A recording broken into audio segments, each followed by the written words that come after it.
पढ़ने से आती है, ना आरती उतारने से आती है, ना मंदिर में दिया जलाने से आती है। ये ताकत नहीं आएगी, ये ताकत केवल गुरु ही देता है। गुरु सच्चा जब प्रैक्टिकल कराता है तो प्रैक्टिकल करते समय मन बड़ा दुखी होता है, बड़ा परेशान होता है। मन को लगता है मेरे से ही क्यों कहा, सामने वाले को नहीं बोला कुछ भी, सामने वाला भी तो कितनी बड़ी गलती करता रहता है, उससे कुछ नहीं बोला।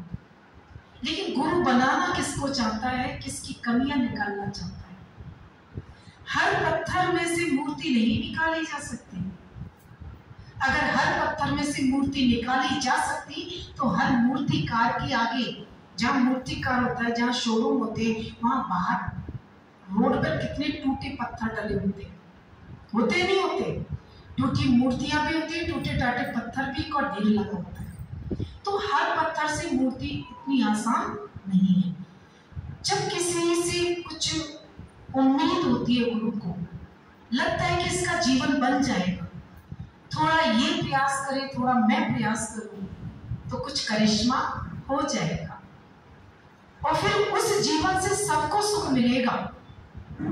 जब कोई बन के सुराई तैयार हो जाती है ना, तो जहां सुराई जाती है, चाहे चमार की जाए, चाहे राजा के यहाँ जाए, चाहे किसी धोबी के यहाँ चला जाए, सुराई को कोई फर्क नहीं पड़ता कि उसे कौन लेके गया है, लेकिन उसका एक ही काम होता है कि जो भरेगा सो ठंडा पानी पिएगा।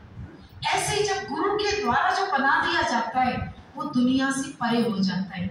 ना मान सम्मान उसे सताती है, ना किसी की प्रोग्रेस उसको नीचे लाती है। सबकी प्रोग्रेस को वो अपनी प्रोग्रेस मानता है, सबकी कामयाबी को वो अपनी कामयाबी मानता है। वो ये नहीं कहता कि मेरा ही बंगला बने, मेरा ही कोई व्यक्ति सफल हो। वो पूरी दुनिया में किसी को भी आगे बढ़ते देखता है, सबकी खुशियों में ज्ञानी शामिल हो जाता है।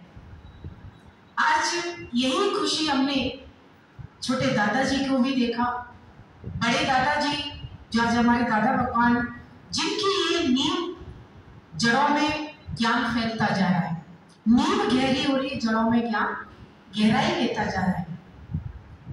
और आज ऐसे ऐसे बच्चों के जीवन देखे दादाजी ने, लेकिन जब वो जीवन बनाया तब बहुत अड़चने आती है। उसमें से आज हम लोगों ने भी कुछ प्रैक्टिकल उस ज्ञान पर चले तो समाज, लोग, खुद का मन इतना अड़ियल होता है कभी कभी, लेकिन जब गुरु कृपा होती है तो मन स्वयं कितना भी ताकतवर क्यों ना हो, लेकिन गुरु के आगे झुक ही जाता है। ये मन सब जगह तन के चलता है, सब जगह अड़ के चलता है, हर जगह माला पहनना चाहता है, हर जगह नाम बरी चाहिए से, हर जगह से पहले नंबर पे पूछना भी चाहिए। मेरे को नहीं पूछा, मैं इतना करता हूँ, मेरे को नहीं देखा फलाने ने, अब मैं भी नहीं करूंगा, अब मैंने भी बहुत देख लिया, नाम होता नहीं है तो करने का कोई फायदा ही नहीं। लेकिन भूल के भी ये सत्संग हमारा कैसा है, do nothing and be nothing, do nothing and be nothing.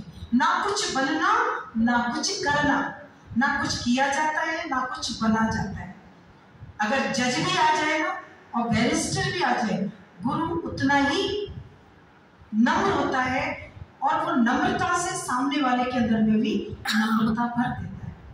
आज हम देखते थे कि कैसे आज दादा के रूप में एक किरण को देखा, जीवन के 4-5 साल जो भी संघर्ष में बीते छोटे दादा के, लेकिन आज अंदर में देखा कहीं नेगेटिव भावना नहीं देखी, कभी किसी से कोई शिकायत नहीं देखी, कभी किसी को बुलाते भी थे तो प्यार ही करते थे, भजन सुनाओ, उमंग भरी बातें सुनाते थे और तुम्हारी प्रॉब्लम को सॉर्ट आउट कर देते थे।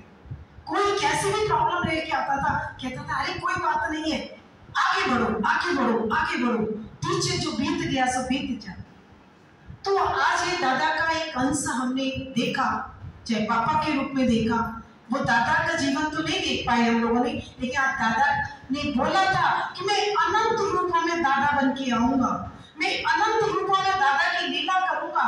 मुझे ये मत समझना मैं कि दुनिया से चला गया, मैं दुनिया से गया नहीं हूं, मैं दुनिया में हमेशा रहूंगा और हमेशा आऊंगा। और लेकिन मैं ऐसे आऊंगा जो मेरा रूप बदल बदल के कैसे भी जीवन में आज हमारे पल आते हैं। आइए, बोला जाता है ना, बॉम्बे की बारिश कभी भी आपको गीला कर सकती है, और जो दुकानदार दुकान पे बैठा होता है उसका ग्राहक का कोई पता नहीं होता। अगर वो चाहे कि मैं अभी आता हूँ, ग्राहक अभी नहीं आ रहा, लेकिन उसी क्षण के ग्राहक खड़ा हो जाता है। तो बताया, ऐसी ही शक्ति आज हमने छोटे दादा के रूप में देखी। हम लोग कहते थे कि कभी ये नेगेटिव क्यों नहीं होते, कभी ऐसे, हाँ, बस उनका जीवन का वो ये सब कैसे कर पाए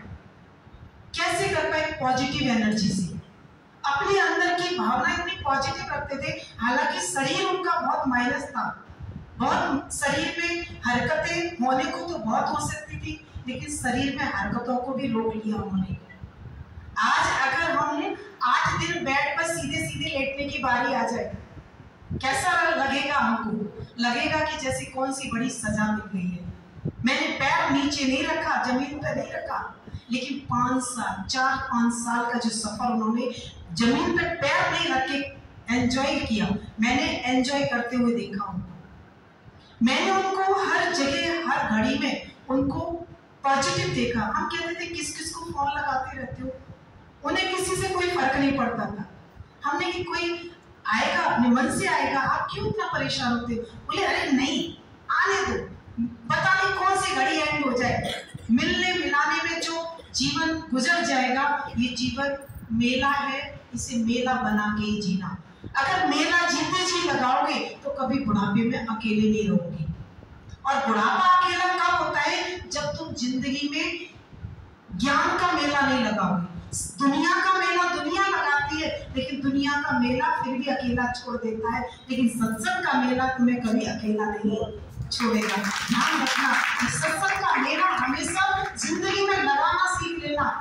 आज हम लोग को गुरुजी ने आशीर्वाद दिया, कभी हम लोग गुरुजी के पास शुक्राने में करते हैं तहे दिल से कमला भगवान की, कि आज उन्होंने जीते जी हर अनुभव कराया। हर मेले में हम लोग मेले में शामिल होते थे, तो कभी गुरुजी कहते थे कि ये मत समझना ये मेला आज हमने लगाया, ये मेला आप सबको भी लगाना है।